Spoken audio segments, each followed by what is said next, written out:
I want to make this quick little video talking about how to invest in blockchain startups. Now, this is no different than investing in any company or startup that you invested in the past. So what's been happening lately is a lot of people have been asking me, what is my strategy for investing? What is my strategy for trading? I just want to state a couple of things before we begin. I'm not a trader. I don't trade cryptocurrency. I don't even hold many cryptocurrency, to tell you the truth. I probably hold less than, what, 6 or 7 roughly. I invest in it as a startup. I play the long game. I'm playing 5-year game, 10-year game.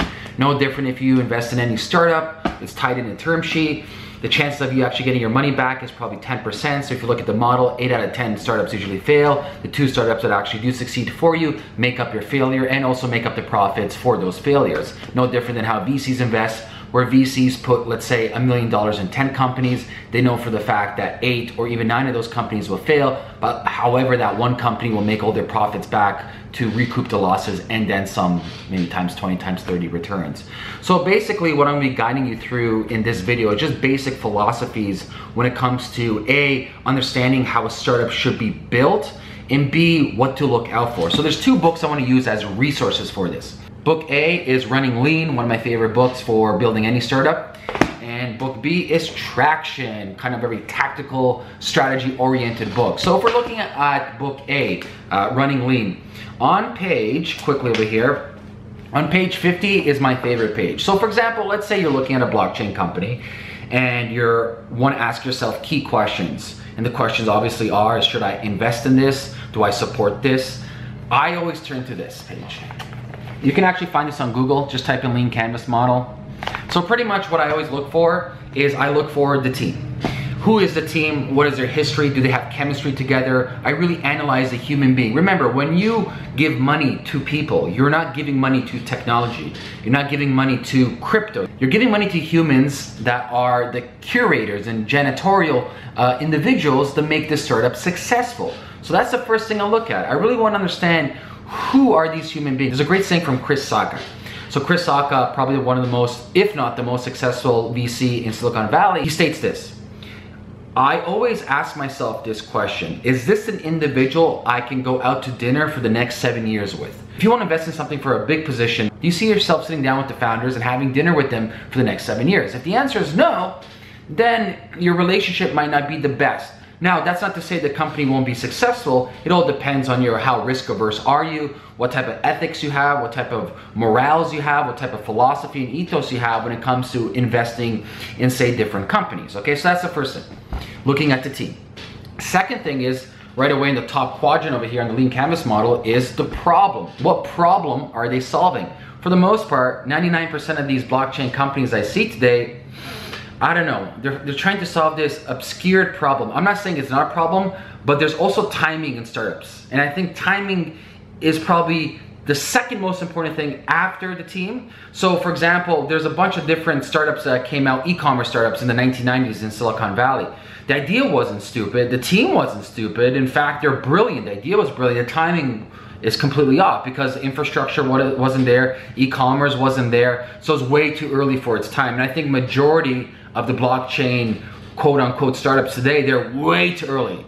But that's not to say the problem isn't important, it's just timing of the marketplace isn't there, okay? So next thing, once the problem is identified, so what is their solution? Instead of you trying to go through a white paper that's 50 pages long, if the company or the startup cannot explain to you in a 1-sentence pitch or elevator pitch how they solve that problem, you should run away. If you have to go through 50 pages of white paper jargon to just get an answer to 1 sentence, they don't know what they're talking about. So always ask yourself, okay, they've stated a problem and you understand it. Now what is the solution? How are they solving this problem? And if they can state that problem to you in the most simplistic way possible, as Einstein always states, if you can't explain it to a 6-year-old, you're not a good teacher. So if they can't explain to you how they're solving the problem, how the hell are they gonna explain their startup to the whole world? They're not, okay? Next, unique value proposition. So they have the problem, they have the solution. What is so unique about them? What makes them special? Is it special technology? Is it geolocation? Is it IP of the team, intellectual capital? Or is it the network effect that they have? Like, what makes their business so unique? And you're gonna hear this all the time. Oh, my idea is special. No one has come up with this. Bullshit. Your idea has been there, done that before, but what do you have that's more unique than anybody else, okay? I'm not gonna go through all of this because there's a bunch of different quadrants, but I do recommend that you get this. Like I said, you can get the book. I recommend reading the book. If you don't want to get the book, you can just go on Google and type in lean canvas model, but go through every single quadrant. And that's kind of like your checklist manifesto. That's another great book. That's kind of like your checklist to ask yourself questions, and also to ask the founders the questions and ask the community over there the questions. If they can't articulately answer these questions in plain English that you and I can answer, you need to second guess what they're doing. So moving along to the second book, Traction. This is more tactical. So let's say once they're bypassed this filter, great team, great timing, understand that, you know, the leverage that they have, you now want to see their roadmap. And the roadmap is simple. They can create, for example, a 3-month roadmap. They can create a 6-month roadmap. They can create a 12-month roadmap. What's really good about this book is most startups, even if they give you a roadmap, it's hard for people to comprehend what that means. So for example, let's say, hey guys, we're gonna do marketing for 3 months. We're gonna be selling, you know, the service or product, X, Y, and Z. This is what we're gonna do. These are affiliate partners. And to you, it may look like amazing. You know, they have everything figured out. But that's just kind of jibble jabble. You really don't understand in detail what that actually means. And that's why if you read Traction, you'd understand what marketing strategy is, how to implement that marketing strategy, also the tactics behind it, and the lingo and the language. And it's really imperative to understand how a business is to grow. You know, people can sell you all day long beautiful scripts, beautiful pitch decks, beautiful stories, and you get bought on it. It's just the coating on top of the cake. But then when you bite into the cake, you realize it's coal, or you realize it's garbage cake. So to really get ahead in this space, or anything, and this applies to if you want to do whatever, anything in life. This applies to anything in life, whether it's real estate, whether it's stocks, whether it's whatever. One of the reasons I don't really invest in stocks, I don't take time to study stocks. I'd rather do real estate because I take time to invest in that and learn about it.